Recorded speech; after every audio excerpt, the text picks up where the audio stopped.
الحمد لله وكفى وسلام على عباده الذين اصطفى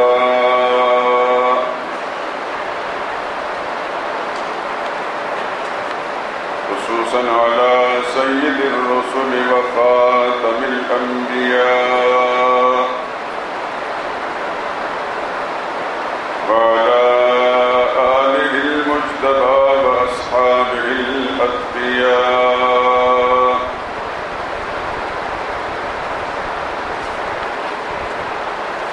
أما بعد فإن خير الحديث كتاب الله وخير الهدي هدي محمد صلى الله عليه وسلم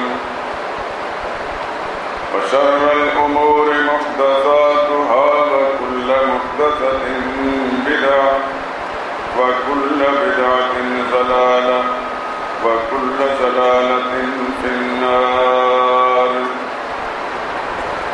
أعوذ بالله من الشيطان الرجيم. بسم الله الرحمن الرحيم.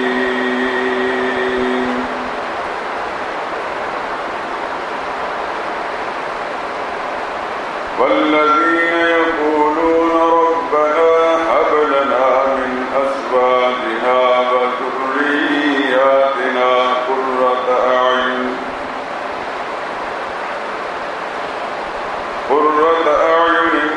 واجعلنا للمتقين إماما. أولئك يجزون الغرفة بما صبروا ويلقون فيها تحية وسلاما خالدين فيها حسنت مستقرا ومقاما.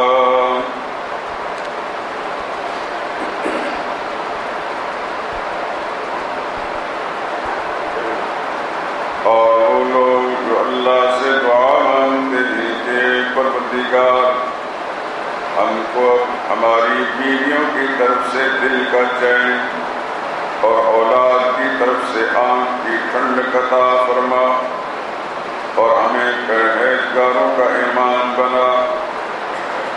ان صفات کے لوگوں کو ان کے صبر کے بدلے اونچے اونچے محل دیے جائیں گے اور وہاں فرشتے ان سے دعا و سلام کے ساتھ ملاقات کریں گے. اس میں وہ ہمیشہ رہیں گے. وہ ٹھہرنے اور رہنے کی بہت ہی عمدہ جگہ ہے.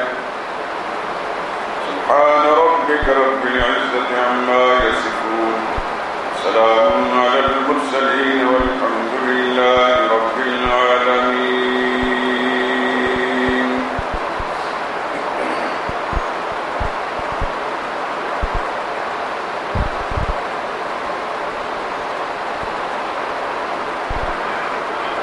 بزرگان محترم، برادران عزیز،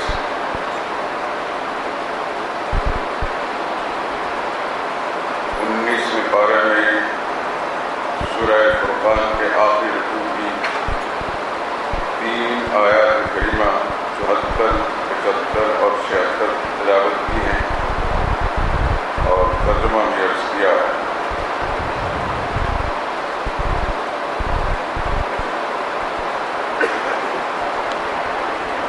حسب معمول آج کی گفتگو کی گزشتہ اور اس سے پیوستہ کے ساتھ متعلق رہے گی.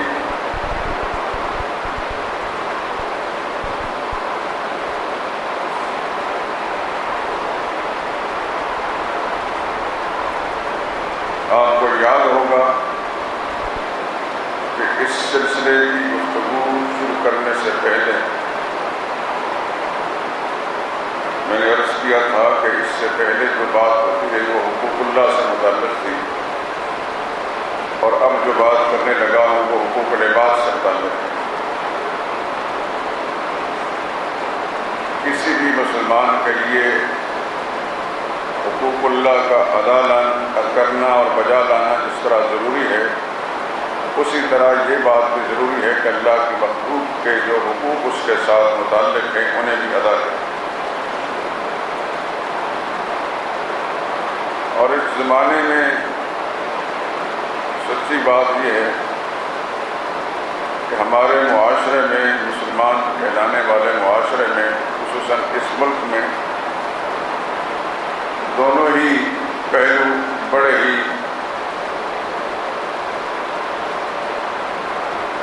افسوسناک ہیں۔ آج کے مسلمان کو نہ حقوق اللہ کا پتہ ہے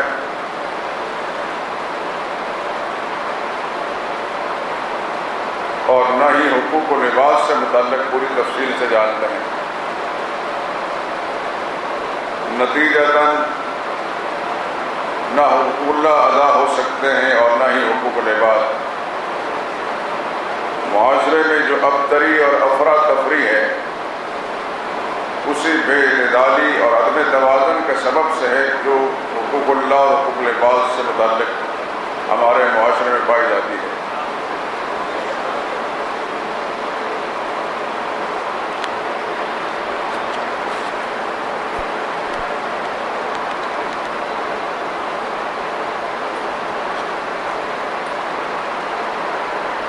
انسانی برادری کے مختلف طبقات کے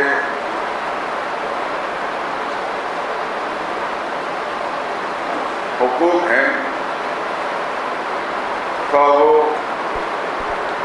ماں باپ ہوں، خواہ اولاد ہوں، خواہ وہ افسر اور حاکم ہو، خواہ وہ محکوم ہو، خواہ وہ حاضر ہو، خواہ وہ اجیر اور مزدور ہو، خواہ وہ دولت مند ہو، خواہ وہ غریب ہو، بہن بھائی ہوں، اور نسبی رشتے سے متعلق جتنے بھی لوگ ہیں وہ ہوں، یا سسرالی رشتے سے تعلق رکھنے والے لوگ ہوں،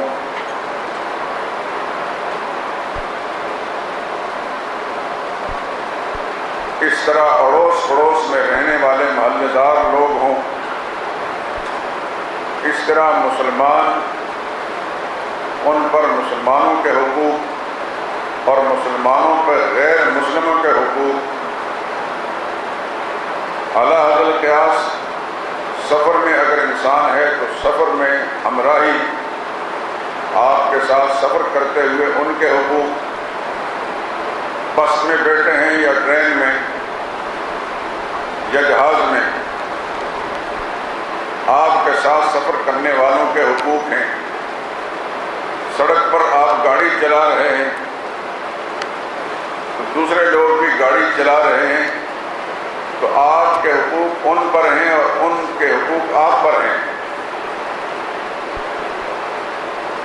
یہ کسی کے لیے گنجائش نہیں اور آزادی نہیں ہے کہ ایک سڑک جو اس مملکت کے تمام واسیوں کے لیے عام بنائی گئی اس کو استعمال کرنے کے لیے، تو کچھ لوگ اس پر اس طرح اس کو ایسا استعمال کریں کہ دوسرے کے لیے گنجائش ہی نہ چھوڑیں۔ کہیں پارکنگ کرنی ہے تو وہاں اس بے ڈھب اور بے ڈھنگے طریقے سے پارکنگ کی جائے کہ دوسرے کے لیے راستہ ہی نہ رہے یا گزرنے کی تکلیف ہو۔ اعلیٰ حد القیاس تمام جو میں نے مثالیں عرض کی ہیں ان سے کہیں زیادہ اس انسانی برادری سے تعلق رکھنے والے لوگوں کے باہم حقوق ہیں۔ استاد کا شاگرد پر ہے، شاگرد کا استاد پر ہے۔ اس دنیا میں جو انسان آ جاتا ہے اور دنیا میں آنے کے بعد پھر جتنے بھی دنیا کے انسانوں سے اس کو واسطہ کہیں نہ کہیں پڑے گا، ان سب کے حقوق ہیں۔ کوئی انسان اس سے مستثنا نہیں، نہ بڑا نہ چھوٹا۔ اگر اللہ نے اپنے قرآن میں ماں باپ کے حقوق بہت زیادہ بیان فرمائے ہیں، جیسا کہ آپ سن چکے کہ اللہ نے اپنا حق بیان کرنے کے بعد پھر دوسرے ہی نمبر پر والدین کے حقوق بیان کیے ہیں، تو ان کو بھی کھلی چھٹی نہیں دی کہ وہ اپنے حقوق کا مطالبہ کریں اور اولاد کے حقوق کو نہ سمجھیں۔ اولاد کے بھی حقوق ہیں، حقوق کے معاملے میں تو سرور عالم صلی اللہ علیہ وسلم نے اس حد تک عموم بیان فرمایا، ان لنفسک علیک حقا، اے انسان تیرے وجود کا بھی تجھ پر حق ہے، ولزوجک علیک حقا، اور تیری بیوی کا بھی تجھ پر حق ہے، اور تیرے شوہر کا بھی تجھ پر حق ہے۔ یہ پہلی بات جو میں نے کہی ان لنفسک علیک حقا، پھر ایک انسان کا اس کے اپنے نفس کا اس پر حق کیا ہے؟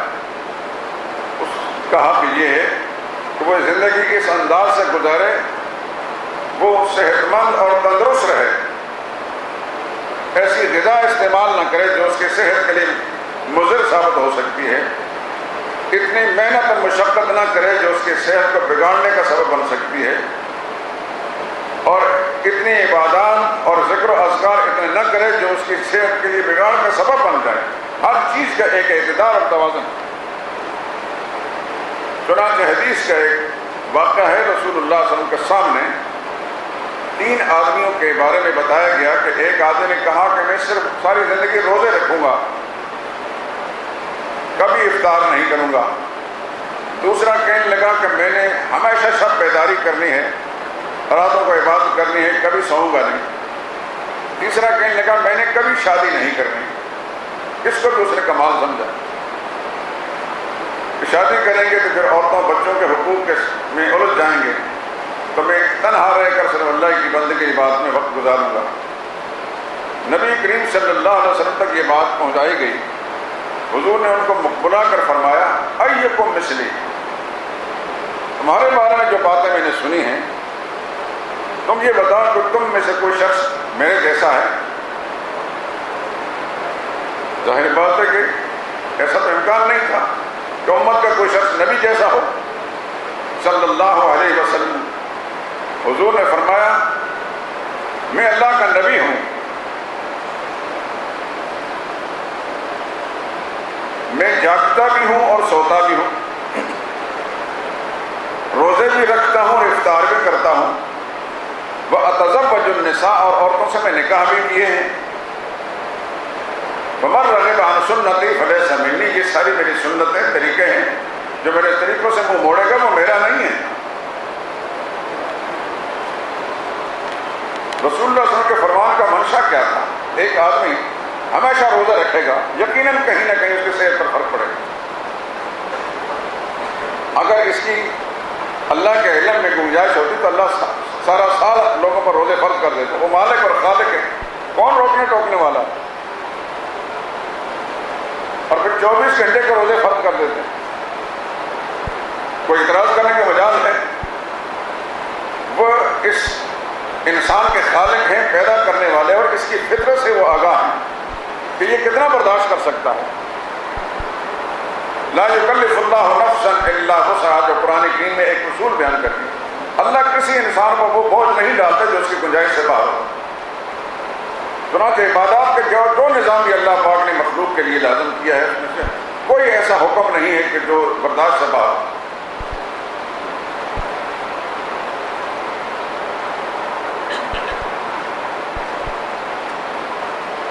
تو ایسی عبادت کہ جس میں مصروف ہو کر مشغول ہو کر انسان اپنی صحت خراب کر بیٹھے، اور جب صحت خراب ہوگی تو بستر عدالت پر پڑ جائے گا، اور جب بستر عدالت پر پڑے گا تو پھر وہ جو 5 وقتہ فرائض ہیں وہ بھی ادا نہیں ہو سکیں۔ ایسی عبادت کی ضرورت نہیں، ایسے روزہ رکھنے کی ضرورت نہیں کہ روزہ رکھ رکھ کر اتنی نقاص پیدا ہو جائے کہ چلنے پھرنے کی شکت نہ رہے، 5 وقتہ نماز پڑھنے کی ہمت نہ ہو، اللہ کے فرائض نہ ادا کر سکے۔ غرض یہ کہ اللہ کے نبی نے یہ جو فرمایا تمہارے جسم کا تمہارے نفس کا تم پر حق ہے، اس میں یہ حکمت ہے۔ اس کا جسم تندرست ہوگا، صحت مند ہوگا تو بر وقت اللہ کا حکم پورا کرنے والا بن جائے گا، اور پھر بر وقت وہ اللہ کے مخلوق کے حقوق جو ہیں، چاہے وہ ماں باپ ہوں، چاہے اولاد ہیں، چاہے بہن بھائی ہیں، رشتہ دار ہیں، چاہے استاد ہے، چاہے اس کا حاکم ہے، کوئی افسر ہے، معاشرے کا کوئی طبقہ ہے، اس کے حقوق ادا کرنے کی اس کے اندر ہمت پیدا ہو جائے گی۔ لیکن بالکل وہ کمزور ہو کر بیمار ہو کر بستر پڑ گیا تو وہ تو کسی کے حق ادا نہیں کر سکے۔ تو حقوق العباد کا جو معاملہ ہے اس میں اللہ کے نبی نے صلی اللہ علیہ وسلم بڑی وسعت بیان فرمائی۔ پچھلے جمعے اور سب پچھلے جمعے نے حقوق العباد میں ایک قسم اولاد کے بارے میں عرض کیا تھا کہ اولاد کے بھی حقوق ہیں، ماں باپ کے حقوق تو ہیں ہی، اسلام نے بہت زیادہ اس پر زور دیا ہے، اور اسلام کے علاوہ دیگر مذاہب کے اندر بھی ماں باپ کے حقوق کا بہت اس کو مانا گیا، تسلیم کیا گیا، لیکن اسلام کے علاوہ دیگر مذاہب کے اندر اولاد کے حقوق کی طرف کوئی توجہ بھی نہیں۔ بعض مذاہب کے اندر اولاد کشی، جیسے پہلے عرض کر چکا ہوں، اس کی یہ کبھی رسم جاری تھی، بیٹیوں کو زندہ درگور کر دیتے تھے، بچوں کو قتل کر دیتے تھے، اپنے خود ساختہ جعلی معبودوں کی خوشنودی حاصل کرنے کے لیے اپنے بیٹوں کو قتل کر دیتے تھے۔ قرآن بتاتا ہے تب خسر الذین قتلوا اولادہم سفہا بغیر علم، بڑے گھاٹے میں پڑ گئے وہ لوگ جنہوں نے اپنی اولاد کو اپنی جہالت اور اپنی بے وقوفی سے قتل کر ڈالا۔ زمانہ جاہلیت میں ایسا ہوتا تھا، اور کچھ نصیب ایسے بھی لوگ گزرے ہیں جب انہوں نے معاشرے کے اندر یہ بے اعتدالی دیکھی تو پھر ان ماں باپ سے بچوں کو قیمت دے کر حاصل کر لیا، ان کو بچانے کے لیے، ان کی زندگی بچانے کے لیے۔ پچھلے میں عرض کر چکا ہوں میں کہ ایک بہت مشہور شاعر گزرے عرب دنیا کے، فرزدق، ان کے والد کا نام تھا سعسع۔ اس نے 360 لڑکیاں ان کے ماں باپ سے پیسے دے کر حاصل کر کے ان کی زندگی بچائی۔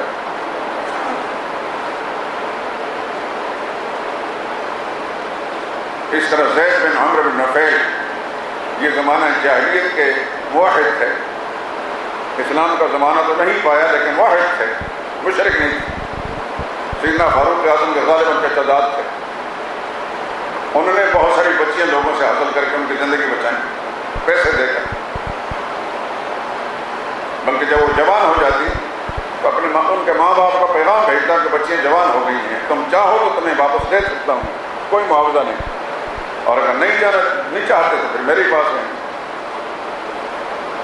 ایسے ایسے لوگ بھی رہیں، لیکن یہ بچے حاصل کر کے، قیمت دے کر حاصل کر کے ان کو زندگی بچانے کا مطلب یہ ہے کہ اس زمانے میں ایک سنگدلی موجود تھی، بچوں کو قتل کرتے تھے۔ یہ برکات تو صرف اسلام کی ہے میرے دوستو۔ میں اور آپ زمین کے چپے چپے پر اللہ کے سامنے سجدہ ریز ہو کر اللہ کا شکر ادا کریں تو نہیں ادا کر سکتے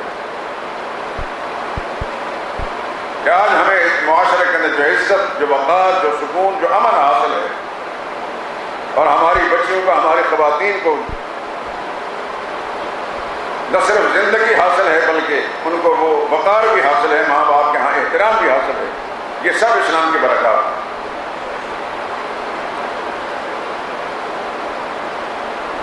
یہ قرآن کریم کی آیت جو میں نے تلاوت کی ہے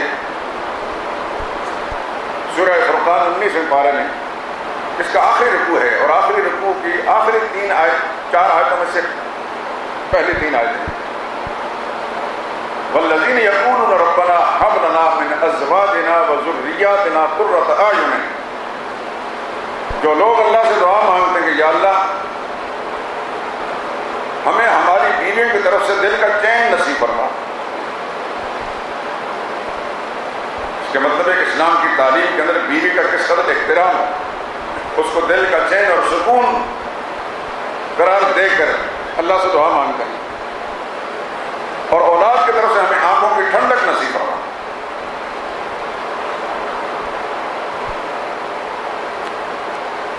تو اسلام کی اس مبارک تعلیم کا یہ اثر ہے کہ اولاد کو قتل نہیں کرنا، اس سے نفرت نہیں کرنی، بلکہ اس کو اپنی آنکھوں کی ٹھنڈک قرار دینے کے اللہ سے دعا مانگنی۔ 26 پارے میں سورہ احقاف کے اندر ایک آیت آتی ہے، وَأَصْلِحْ لِي فِي ذُرِّيَّتِي رَبِّ أَوْزِعْنِي أَنْ أَشْكُرَ نِعْمَتَكَ الَّتِي أَنْعَمْتَ عَلَيَّ، میرے پروردگار مجھے توفیق عطا فرما کہ تو نے مجھ پر جو انعامات احسانات کیے یا اللہ میں ان کا شکر گزار بن سکوں، وَعَلَىٰ وَالِدَيَّ، اور میرے ماں باپ پر جو احسان کیے یا اللہ ان کا بھی شکر ادا کر سکوں۔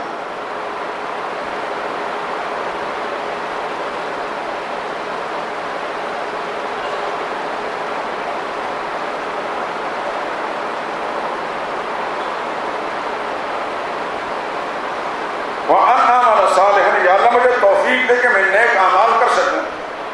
ساتھ ہی اولاد کے لیے دعا، اصلح لی فی ذریتی، یا اللہ میری اولاد کو صالح بنا دے۔ اب یہ پاکیزہ تعلیم، اولاد کے حقوق، ان کو کھلانا پلانا ہے نہیں، صرف ان کی جسمانی تربیت نہیں کرنی بلکہ ان کی روحانی ترقی کے لیے اللہ سے دعائیں مانگنی ہیں، یہ اسلام کی مبارک تعلیم۔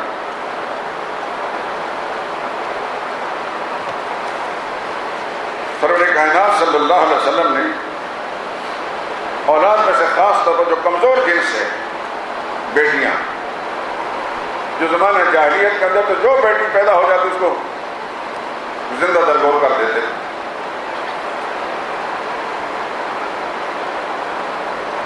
اور قرآن کریم کی ایک سورت میں اللہ تعالیٰ نے یہ فرمایا وَإِذَا الْمَوْءُودَةُ سُئِلَتْ، قیامت کے دن جب ساری دنیا اللہ کے دربار میں کھڑی ہوگی، وہاں اور حساب و کتاب کیے جائیں گے، وہاں اس بچی سے بھی اس کو بلایا جائے گا جو خون آلود حالت کے اندر اللہ کے دربار میں حاضر ہوگی، جس کو ماں باپ نے قتل کیا۔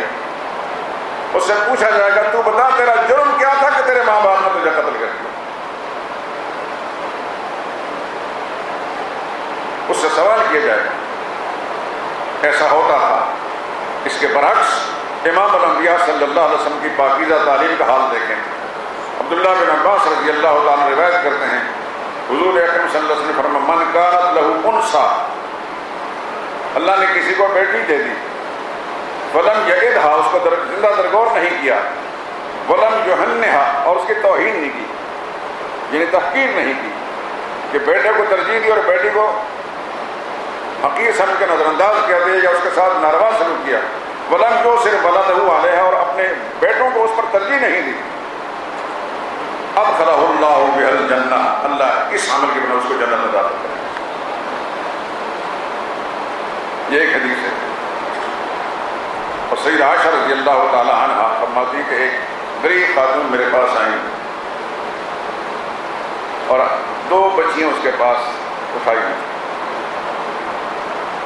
اور اس نے کچھ سوال کیا، خود بھی بھوکی تھی بیچاری، بچی بھوکی تھی، تو میرے پاس سوائے ایک کھجور اور کچھ بھی نہیں تھا۔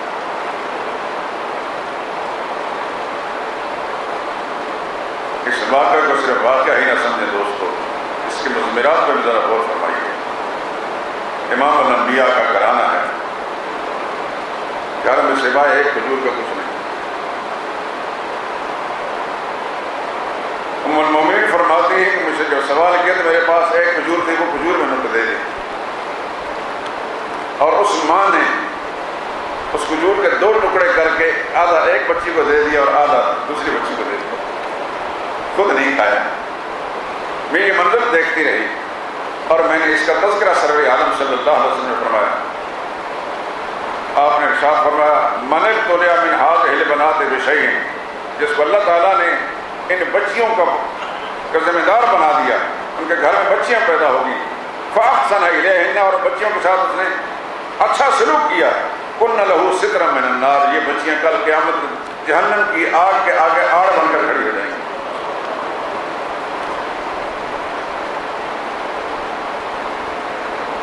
ایک دوسری روایت میں حضرت انس راوی ہیں، من آل جاریتین، جس نے 2 بیٹیوں کا بوجھ اٹھایا، حتی تبلغا، یہاں تک وہ بالغ ہو گئیں، جاء یوم القیامت انا وہو ہاکذا وضم بین اصابعہ، وہ کل قیامت اس طرح آئے گا میرے ساتھ ہوگا جس طرح یہ میری انگلیاں آپس میں جڑی ہوئی ہیں، اس طرح وہ میرے ساتھ قیامت دن محشر کے میدان میں کھڑا ہوگا، جس نے بچیوں کی تربیت کی۔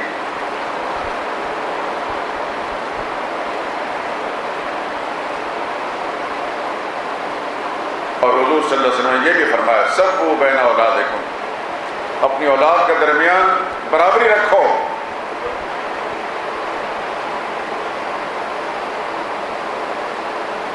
ایک صحابی ہیں غالباً حضرت نعمان بن بشیر ہیں، بعض روایت میں ان کا اپنا تذکرہ ہے، بعض میں ان کے والد کا تذکرہ ہے بشیر کا۔ تو رسول اللہ صلی اللہ علیہ وسلم کی خدمت میں حضرت نعمان کو لے کر آئے اور عرض کیا یا رسول اللہ میں اپنے بیٹے کو کچھ عطیہ کرنا چاہتا ہوں، اپنے مال میں سے کچھ اس کو تحفہ دینا چاہتا ہوں، آپ کو گواہ بنا کر نبی کریم صلی اللہ علیہ وسلم نے ارشاد فرمایا اور بچے ہیں؟ انہوں نے کہا ہاں اور بچے بھی ہیں۔ کہنے کہ سب کو تحفے برابر دے رہے ہو؟ کہنے کہ نہیں۔ فرمایا اس گناہ پر مجھے گواہ نہ بناؤ۔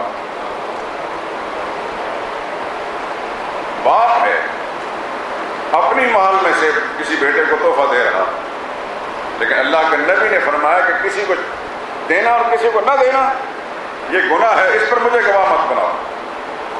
اور پھر ارشاد فرمایا تم چاہتے ہو کہ تمہاری اولاد تمہارے ساتھ اچھا سلوک کرے، ساری اولاد؟ عرض کیا یا رسول اللہ کیوں نہیں؟ چاہتا ہوں کہ سب میرے خدمت گزار ہیں۔ اور میں سب کے لیے تحفے دینا سب کو برابر ہو۔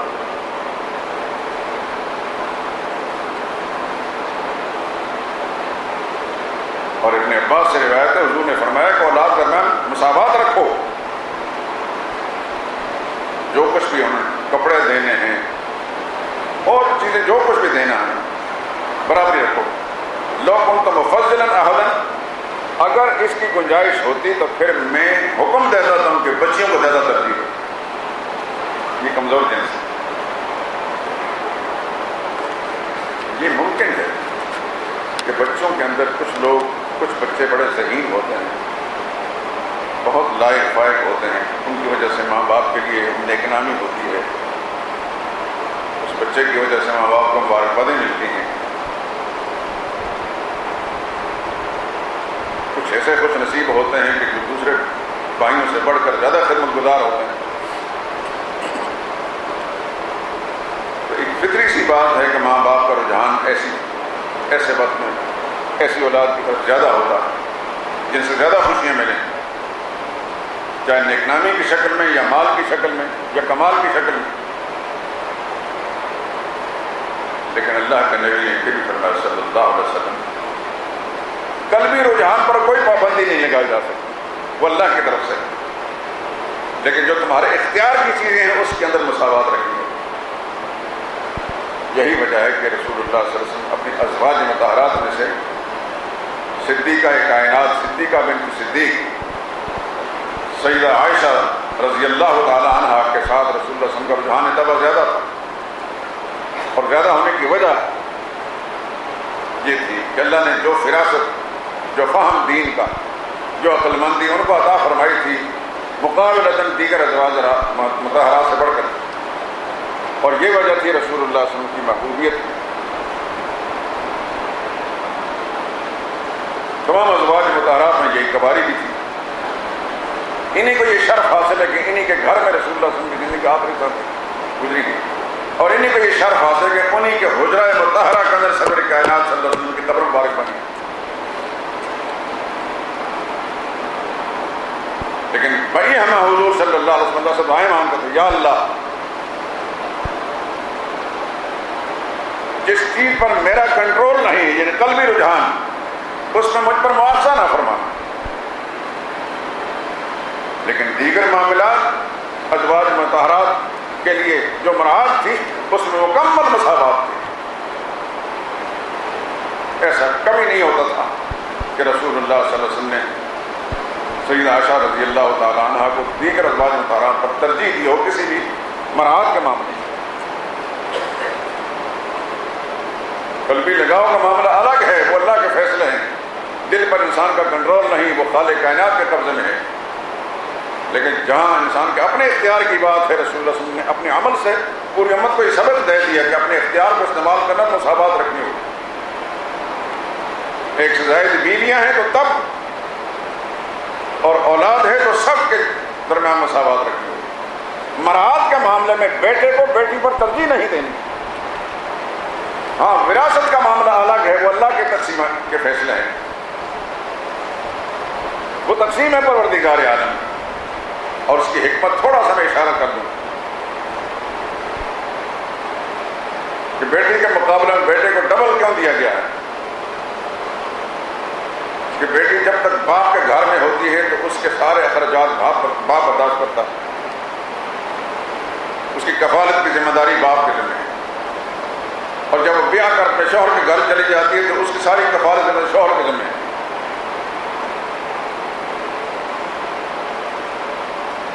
اور اگر بیٹے اس کے جوان ہو جائیں تو پھر وہ ماں باپ کی ماں کی خدمت کرتے ہیں، کفالت کرتے ہیں، جبکہ مرد اس نے سب کی کفالت کر لی. جب ذمہ داریاں لے گا تو بیوی کے اخراجات بھی اسی کے ذمہ ہیں اور بچوں کے اخراجات بھی اسی کے. اس لیے اللہ تعالیٰ نے اپنے اس قانون میں مرد کا حصہ زیادہ رکھا ہے وراثت کے اندر، لیکن دنیاوی لحاظ سے مراعات دینے میں، اس نے سلوک کرنے میں اولاد میں بالکل مساوات ہو گئی. بعض گھرانوں کے اندر ہم نے یہ دیکھا ہے، اور آپ حضرات بھی اپنے گھروں کا جائزہ لیں کہ ایسا اصلاح کریں کہ گھر میں جو کھانا پکتا ہے پہلے مردوں کو کھلا دیا جاتا ہے، جو کچھ اچھی چیزیں مرد کھا جاتا ہے، بچی کچی چیزیں پھر وہ گھر کی خواتین اور بچیاں کھاتی ہیں. اور وہ ایک ایسی رسم چل پڑی ہے، رسم بد میں کہوں گا اس کو، تو انہیں بھی اعتراض نہیں ہوتا. وہ سمجھتے کہ شاید ہم پیدا ہی اس لیے ہوئے کہ ہمیں دوسرے نمبر پر یا تیسرے نمبر پر رکھا جائے. ہر کس نہیں میرے دوست، ہر کس نہیں. اپنے گھروں کا جائزہ لیجیے، اگر ایسا ہے تو اس کی اصلاح کیجیے. مجھ سے پوچھیں، میں اپنی قلب کی کیفیت بتاتا ہوں کہ اگر ممکن ہو سکے کہ اپنے بچوں اور بیویوں کے بعد کھانا کھائیں.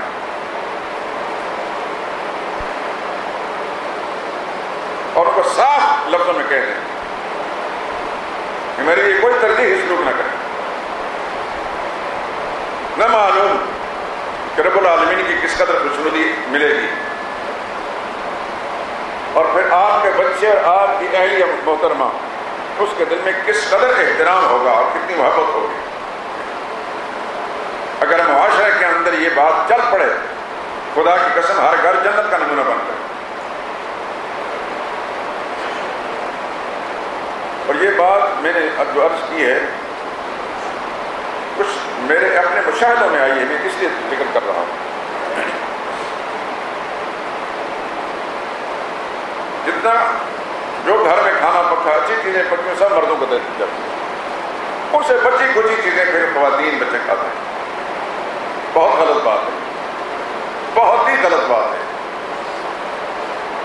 ابھی میں نے حدیث سنائی کہ رسول اللہ نے فرمایا کہ اولاد میں مساوات رکھو. اگر فضیلت دینے والی بات ہوتی تو میں عورتوں کو ترجیح دیتا، سب سے پہلے ان کے ساتھ ایمان شروع کروں.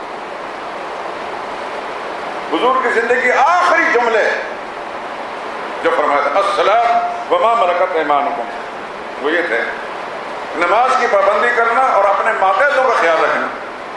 ماتحت میں نوکر ملازم بھی ہو سکتے ہیں، غلام بھی ہو سکتے ہیں، اپنے بچے اور بیوی بھی ہو سکتے ہیں.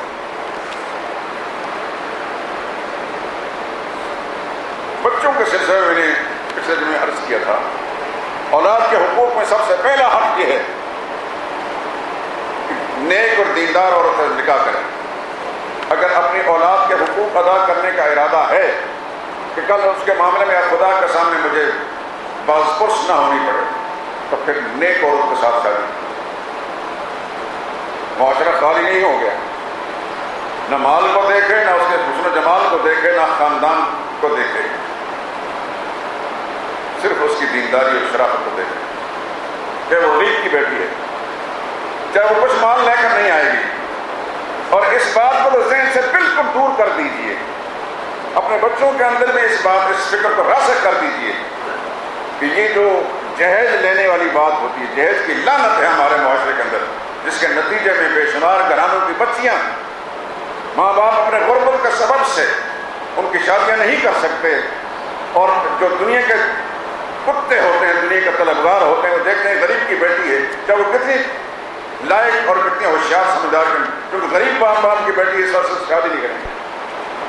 میں ایسے لوگوں دنیا میں کتا سمجھتا ہوں. نبی کریم صلی اللہ علیہ وسلم نے اپنی آخری بیٹی، توجہ کے ساتھ سنیے، بڑی بیٹی حضرت زینب ابو العاص بن ربیع ان کا خالہ زاد تھا، اس کے ساتھ نکاح کیا. وہ کاروباری آدمی، لیکن رسول اللہ صلی اللہ علیہ وسلم نے اس کی دولت اور پیسے کو نہیں دیکھا، اس میں کچھ شرافت تھی، اس کو دیکھا. اور اس زمانے کے اندر مشرک اور غیر مشرک کا مومن کا نکاح جائز تھا. جب سورہ بقرہ کی آیت اتری ہے تو اس کے بعد پھر غیر مسلم کا نکاح ممنوع ہوا. ابو العاص بن ربیع مشرک تھے، رسول اللہ صلی اللہ علیہ وسلم کے بڑی صاحبہ زینب کا ان کے ساتھ نکاح ہوا، لیکن اس شرافت کیا تھی اس کا ایک نمونہ عرض کرتا ہوں.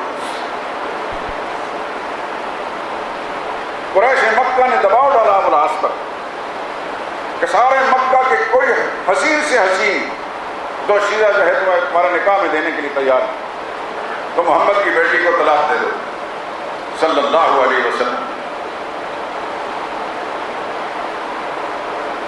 اس کا یہ نہیں ہو سکتا.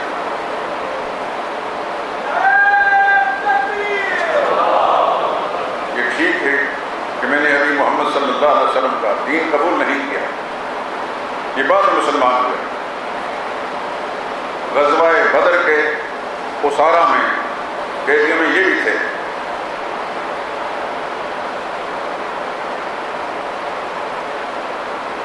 اب موضوع سے نکل جاؤں گا، باتیں بہت ساری ہیں پھر صحیح. قریش مکہ نے ان پر دباؤ ڈالا کہ کسی بھی بڑے خاندان کی بچی پر ہاتھ رکھیں، خوبصورت سے خوبصورت لڑکی پر بیانے کے لیے تیار ہیں. محمد صلی اللہ علیہ وسلم کو اذیت دینے کا یہ بھی ایک ان کا ذہن میں تھا، اپنے دشمن سے انتقام لینے کا.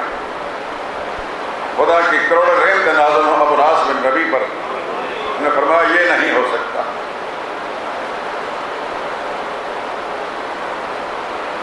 یہ شرافت تھی جو محمد مصطفیٰ صلی اللہ علیہ وسلم نے ان کو دیکھ کر انکار کیا.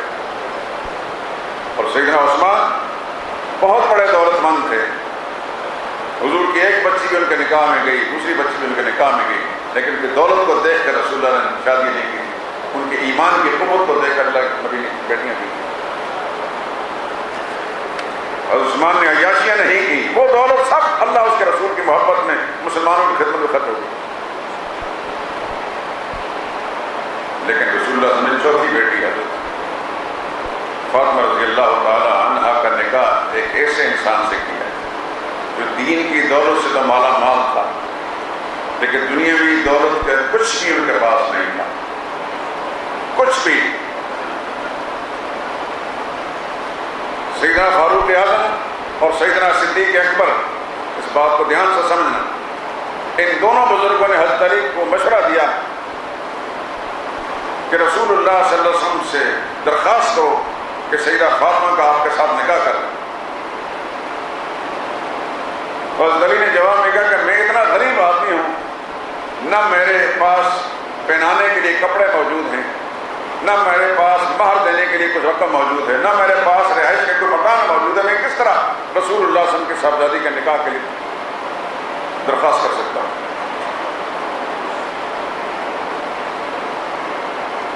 ترغیب دینے والے کون ہیں؟ یہ دو بزرگ. انہوں نے فرمایا فکر نہ کریں، اس کا بندوبست خدا کر دے گا، آپ درخواست کریں. رسول اللہ صلی اللہ علیہ وسلم کے سامنے جا کر حضرت علی بیٹھ گئے اور ابھی بولے نہیں تھے. سرور کائنات صلی اللہ علیہ وسلم، ان سے بڑھ کر فراست والے انسان کون ہو سکتا ہے؟ نسل انسانی قرائن سے پہنچ کے اللہ کے پیغمبر خود پوچھئے علی کیوں آئے ہو؟ فاطمہ کے بارے میں بات کرنی ہے. وہ شرماتے ہوئے انہوں نے سر ہلایا. رسول اللہ نے فرمایا تمہارے پاس کیا ہے؟ فرمایا ایک زرہ ہے، گھوڑا ہے جو جہاد کے لیے کام کرتا ہے. حضور نے فرمایا گھوڑا نہیں بیچنا، یہ جہاد میں کام آئے گا. کہاں کام آئے گا؟ ڈر تو نہیں رہے. کہیں باہر کو سی آئی ڈی والے لوٹتے ہیں جہاد کی بات ہو رہی ہے، بیٹھے ہیں وہ نوٹ کر رہے ہیں، لیکن ہم اللہ کے نبی کی اس ادا سے نہ غافل رہ سکتے ہیں نہ اس کو چھپا سکتے ہیں. آپ نے فرمایا گھوڑا جہاد میں کام آئے گا، یہ زرہ بھیجا. زرہ لے کر باہر نکلے. کس سے ملاقات ہوئی؟ سیدنا عثمان ذی النورین سے ملاقات ہوئی رضی اللہ تعالی عنہ. بھائی علی کدھر جا رہے ہو؟ فرمانے لگے کہ میں نے حضور صلی اللہ علیہ وسلم کی خدمت میں ان کی صاحبزادی فاطمہ کے لیے درخواست کی تھی، رسول اللہ صلی اللہ علیہ وسلم نے قبول فرما لی۔ مہر ادا کرنے کے لیے میرے پاس کچھ نہیں، اس واسطے حضور نے فرمایا ذرا بیچ آؤ۔ اچھا، فرمایا کتنے کی ہے؟ جو کچھ انہوں نے فرمایا اتنے میں بیچنا چاہتا ہوں۔ فرمایا مجھے دے، یہ پیسے لے لو۔ پیسے ان کے جیب میں دے کر فرمایا ذرا بھی واپس لے لو۔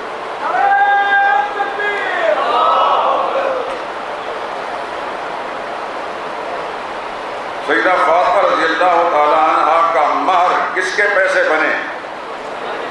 سیدنا عثمان کے رضی اللہ تعالیٰ عنہ۔ اور سیدہ فاطمہ رضی اللہ تعالیٰ عنہ نکاح کے گواہ کون بنے؟ سیدنا صدیق اکبر، سیدنا فاروق اعظم رضی اللہ عنہما۔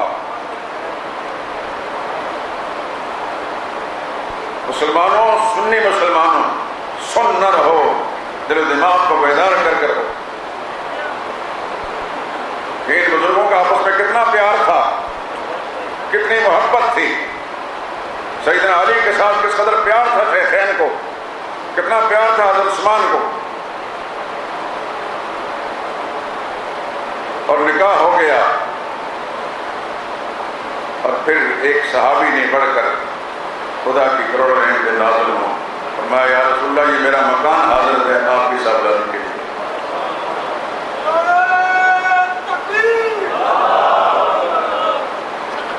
سیدنا علی کتنے بڑے دولت مند تھے، تو سمجھ میں آ رہی ہے۔ سب سے زیادہ مفلس اور نادار امام الانبیاء اپنی صاحبزادی ان کے نکاح میں دیتے ہیں۔ کون سی دولت دیکھ کر؟ صرف ایمان کی دولت۔ نبی کا یہ اسوہ حسنہ ہم سب کے لیے میرے دوستو، میں پچھلے جمعے میں حدیث سنا چکا ہوں، فرمایا تنکح المرأۃ لأربع، دنیا میں لوگ عورتوں سے نکاح کرتے ہیں 4 وجہ سے، یا مردوں کا انتخاب کرتے ہیں 4 وجہ سے، لمالہا ولجمالہا ولحسبہا ولدینہا، مالدار دیکھ کر نکاح کرتے ہیں، مال آئے گا۔ خوبصورتی دیکھ کر نکاح کرتے ہیں، اور یہ ایک ایسی چیز ہے کہ اس کے لیے کسی وضاحت کی ضرورت نہیں۔ انسان کی فطرت میں اللہ نے حسن پسندی رکھی ہے، اس سے نہ میں مسلسل ہوں نہ آپ مسلسل ہیں۔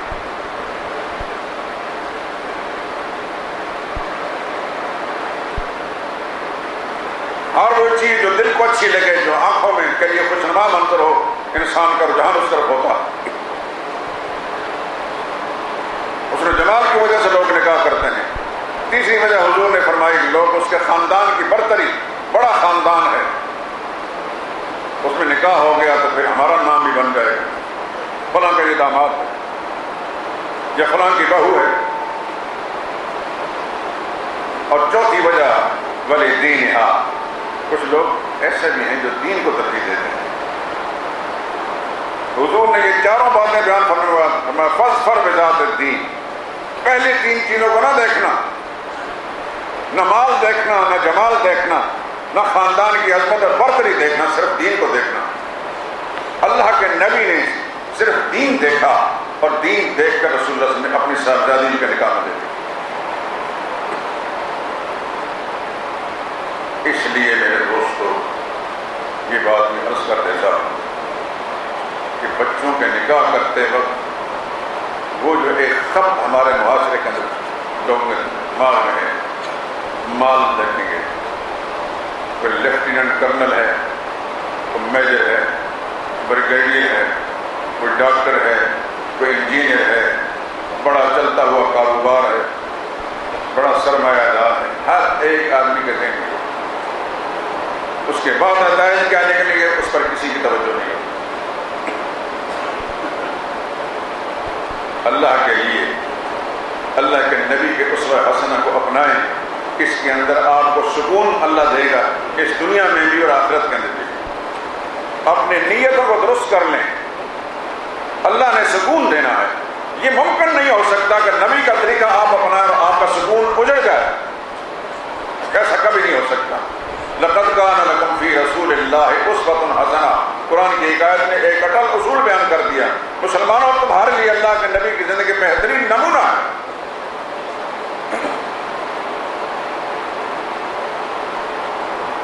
رشتہ دیتے اور لیتے وقت صرف دینداری کو سامنے رکھیں۔ اولاد کا پہلا حق یہ ہے کہ نیک عورت کے ساتھ نکاح کرے۔ پھر اگر اللہ تعالیٰ امید سے پیدا کر دیں تو اس کو پیدا ہونے سے پہلے اس کا نقش زندگی ختم نہ کریں۔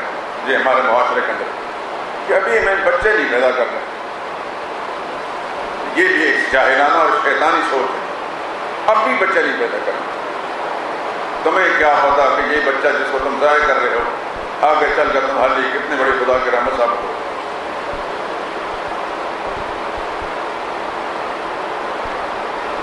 حضور صلی اللہ علیہ وسلم نے کہا کہ جو اغراض بیان فرمائے اس میں سے ایک یہ ہے کہ نسل انسانی کو بڑھانا، اسی کے ذریعے سے آئندہ اس کا نام زندہ رہے گا۔ باقی رہی یہ بات کہ کہاں سے کھلائیں گے، اس کا تو جواب اللہ نے اپنے قرآن میں پہلے دے دیا۔ وَلَا تَقْتُلُوا أَوْلَادَكُم مِّنْ إِمْلَاقٍ نَحْنُ نَرْزُقُكُمْ وَإِيَّاهُمْ وَلَا تَقْتُلُوا أَوْلَادَكُمْ خَشْيَةَ إِمْلَاقٍ نَحْنُ نَرْزُقُكُمْ وَإِيَّاكُمْ۔ بھوک کے ڈر سے اپنی اولاد کو مت مارو، ہم تمہیں بھی کھلاتے ہیں اور ان کو بھی کھلاتے ہیں۔ اس انسان کے دنیا میں وجود میں آنے سے 50,000 برس پہلے اللہ نے اس کے روزی رزق کا انتظام کر دیا۔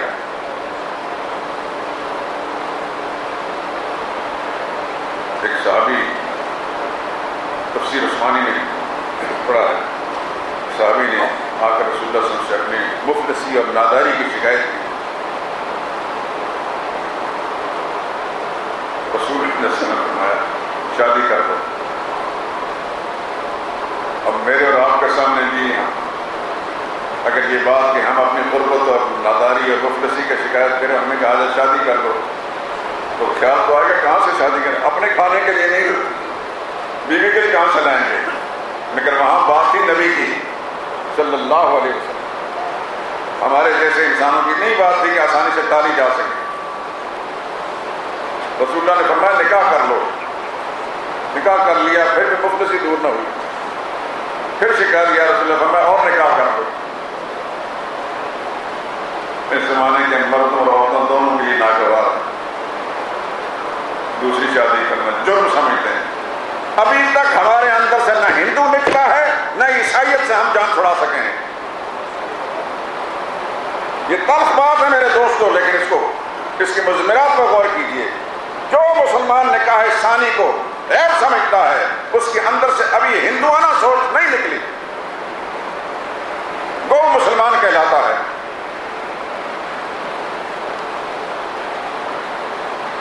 اب اس صحابی کا حال میں سنا رہا ہوں، فرمایا دوسرا نکاح کر لو۔ دوسرا نکاح کر لیا، پھر بھی حالت نہیں سنی، پھر شکایت کی، فرمایا تیسرا نکاح کر لو۔ تیسرا نکاح کے ایسے مارے نیارے ہوئے کہ اس کی دولت کے لوگ چرچے کیا کرتے تھے۔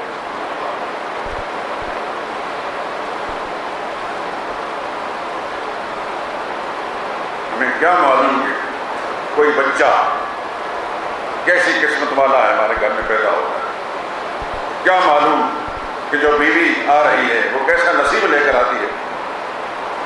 میں حدیث کا لفظ پڑھتا ہوں آپ کے سامنے، فرمایا انما تنصرون وترزقون بضعفائکم، لوگوں مت سمجھو کہ تمہیں جو روزی مل رہی ہے، تمہاری جو مدد ہو رہی ہے تمہارے اپنے کمال کی وجہ سے، تنصرون وترزقون بضعفائکم، تمہیں جو رزق مل رہا ہے، جو تمہاری مدد ہو رہی ہے، یا تو تمہاری بیویوں کی وجہ سے مل رہی ہے یا تمہارے بچوں کی وجہ سے مل رہی ہے۔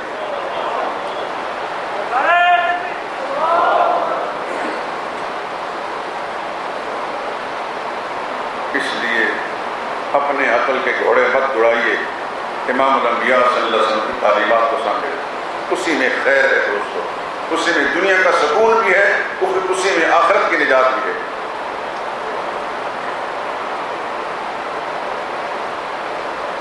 اولاد کے حقوق میں سے یہ کہ جب بچہ پیدا ہو جائے سب سے پہلے اس کے کان میں اذان پڑی جائے، کوئی ضروری کرائے کا آدمی بلائیں، مسلمان ہونے کے ناطے سے اذان تو ہر ایک کو آتی ہے، اللہ اکبر اللہ اکبر اللہ اکبر اللہ اکبر، اشہد ان لا الہ الا اللہ اشہد ان لا الہ الا اللہ۔ اشہد ان محمد رسول اللہ، اشہد ان محمد رسول اللہ، حی علی الصلاۃ، حی علی الصلاۃ، حی علی الفلاح، حی علی الفلاح، اللہ اکبر اللہ اکبر، لا الہ الا اللہ۔ دائیں کان میں اور بائیں کان کے اندر اقامت بھی، قد قامت الصلاۃ، قد قامت الصلاۃ۔ بچے کے گویا کے سرشت میں فطرت میں سب سے پہلے اللہ کی کبریائی کا اعلان کے کانوں کے ذریعے کر دیں، اس کی فطرت کے اندر یہ بات چلی جائے گی۔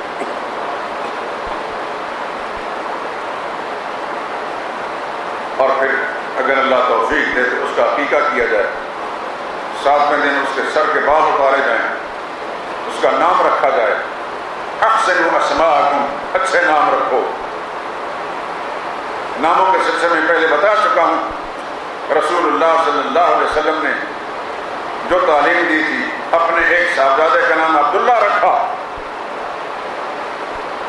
آپ نے فرمایا تھا سب سے افضل نام عبداللہ ہے۔ آپ نے یہ فرمایا تھا سموا باسماء الانبیاء، نبیوں کے نام پر نام رکھو۔ آپ نے ایک صاحبزادے کا نام ابراہیم رکھا۔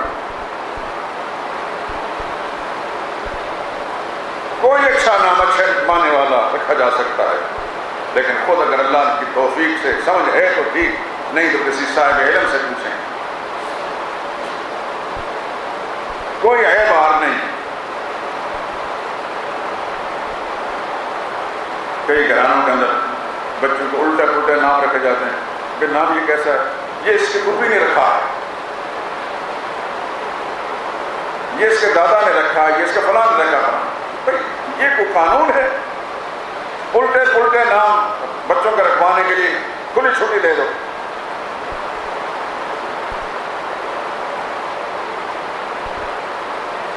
میں نے اپنے بچوں کے نام خود رکھے، والدین زندہ، لیکن مجھے اللہ تعالیٰ نے دین کی سمجھ عطا فرمائی تھی کہ ان پر نہیں ہونا سکتا، اور سب کو یہ کہتا ہوں، ماں باپ زندہ بھی ہوں، ان کا ادب و احترام اپنی جگہ۔ اگر دین کی سمجھ اللہ تعالیٰ نے آپ کو زیادہ دی ہے تو پھر اس معاملے میں ان کی طرف توجہ نہ کریں، خود رکھے نام۔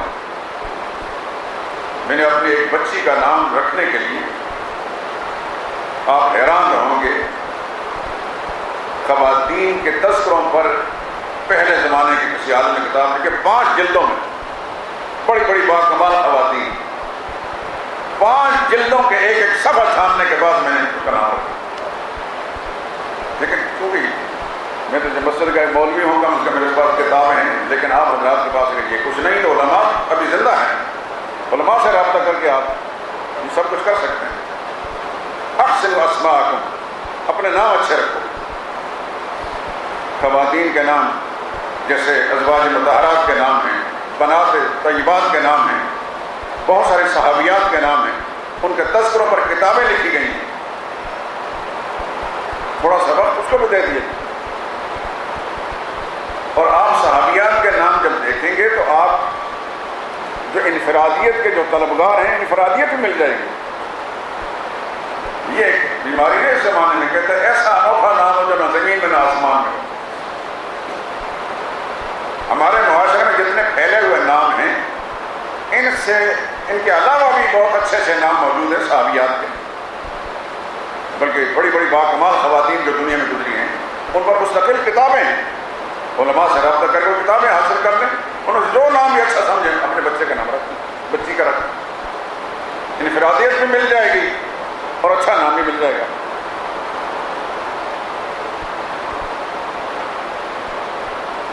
یہ حق ہے بچے کا۔ اولاد کے حقوق پر بات کر رہا ہوں، اور جب بولنے کی قابل ہو سب سے پہلے اس کو لا الہ الا اللہ۔ حدیث ہے، نبی کریم صلی اللہ علیہ وسلم نے فرمایا، افتحوا علی صبیانکم اول کلمۃ بلا الہ الا اللہ۔ بچے کے گفتگو کرنے بولنے میں سب سے پہلے کراؤ لا الہ، سب سے پہلے جو بولے تو لا الہ الا اللہ بولے۔ اور یہ لا الہ الا اللہ ہے کہ جب اس دنیا میں آنے کے بعد جب اپنی زبان کھولے تو لا الہ الا اللہ سے، اور جب دنیا سے واپس اللہ کے سامنے جائے تو پھر بھی لا الہ الا اللہ۔ وَلَقِّنُوا مَوْتَاكُمْ لَا إِلَٰهَ إِلَّا اللَّهُ۔ مرتے وقت اس کو یہ تلقین کی جائے، اس کے سامنے لا الہ الا اللہ پڑھا جاتا ہے کہ اس کی زبان پر جاری ہو جائے۔ یہ اولاد کا حق ہے اس کو۔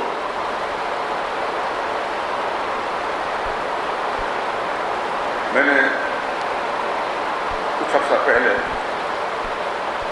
انٹرنیٹ پر دیکھا، چھوٹا سا بچہ ہے، بچی ہے، بالکل زیادہ 3 مہینے یا 4 مہینے ہو گئے، لیکن عرب گرانے کی بچی تھی، تو پیچھے سے آواز آ رہی ہے، کوئی خاتون نظر نہیں آ رہی، وہ خاتون صرف اس کی آواز آ رہی ہے، لا الہ الا اللہ، بڑی فصاحت کے ساتھ. تو بچی بولتی لا الہ الا اللہ. خدا کی قسم اس کو سن کر اس قدر مجھے مسرت اور خوشی ہوئی، اور دل میں یہ خیال کاش ہم سب مسلمانوں کے جذبات ایسے ہو جائیں. اور کوئی بول سکتی ہے نہ ماں کا نام لے سکیں، لیکن لا الہ الا اللہ اس کی زبان پر جاری ہو گیا.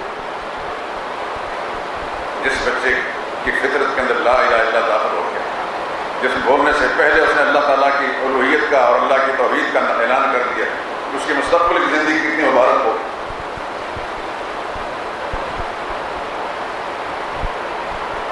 یہ باتیں سنانے کا مقصد یہ ہے کہ اللہ تعالیٰ ہم سب کو عمل کی توفیق دے دے. عمل کرنے والے وقت گزاری کے لیے نہ بیٹھا کریں. میں دوستوں سے کہا کرتا ہوں، یہاں اگر کوئی دوست آتا ہے تو وہ کچھ سیکھ کر جانے کے لیے، ثواب کے لیے نہیں. ثواب کے لیے اور طریقے، گھر میں بیٹھ کر قرآن کریم تلاوت کرتے رہیں، ذکر اذکار کرتے رہیں. یہاں آنا ہے، درس میں بیٹھنا ہے یا جمعے کے بیان کے اندر. میری کوشش یہ ہوتی ہے کہ اپنے مسلمان بھائیوں کا وقت ضائع نہ کروں، ان کو اللہ اس کے رسول کے احکام سے آگاہ کروں. کل اللہ نے مجھ سے بھی پوچھنا ہے کہ یہ لوگ اپنا وقت دے کر تمہارے پاس آئے تھے، گھنٹہ تمہارے پاس گزارے، ان کو کیا دیا تم نے؟ مجھے بھی اللہ کے سامنے جواب دہ ہونا. اولاد کے یہ حقوق ہے میرے دوستوں کو. باقی باتیں انشاءاللہ پھر کریں گے اسی سلسلے میں. اللہ سے دعا کریں کہ اللہ ہمارے کہنے سننے کو قبول فرما. ایک کتاب باہر نوجوان کی کتاب بیچتا ہے، مثالی اولاد. اس سلسلے میں ایک عالم نے بہت ساری حدیث طیبہ اس میں جمع کر دی ہے اور اس کا ترجمہ تشریح بیان کر دی ہے، پاس آپ کو مل جائے گی. بعض لوگ بچوں کو صرف لا الہ پڑھاتے ہیں، یہ بالکل غلط ہے. لا الہ الا اللہ. لا الہ کا معنی ہے کہ الہ کوئی بھی نہیں، تو پھر اللہ کا بھی انکار ہو گیا. لا الہ الا اللہ کا مطلب ہے کہ اور کوئی الہ نہیں، اللہ ہی الہ ہے.